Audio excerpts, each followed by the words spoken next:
My name is Jamie Williams, and I am the director of the Surrogacy Source Client Relations. And what we do, we're a full-service agency who we start out screening surrogates. And I guess my role today is to go over how agencies screen and match the clients with their specific surrogates. And there's no right or wrong when selecting a surrogate. It's all based on personal preferences. Basically, our role is to actively screen and recruit gestational carriers.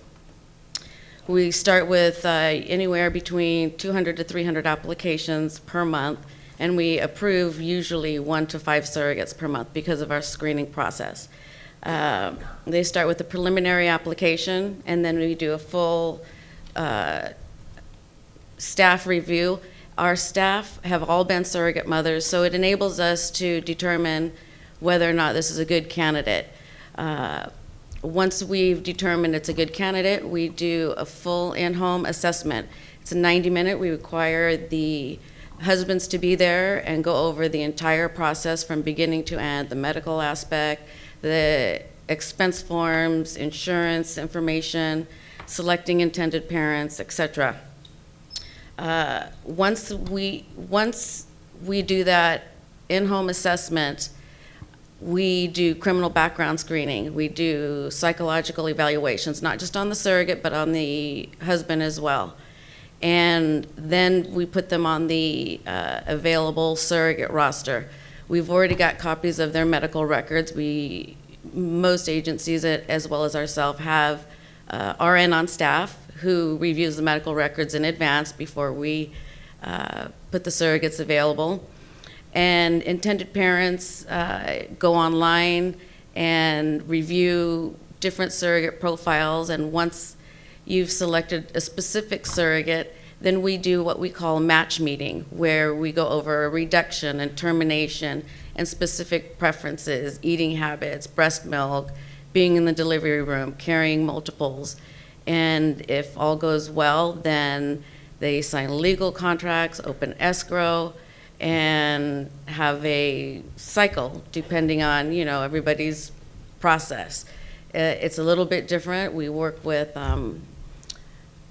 intended parents throughout the United States and international, and we work with the states that I think somebody mentioned before already, where intended parents are on original birth certificate. So you're not going to adopt your child, and you don't have to amend a birth record. You're on original birth certificate right when your baby is born.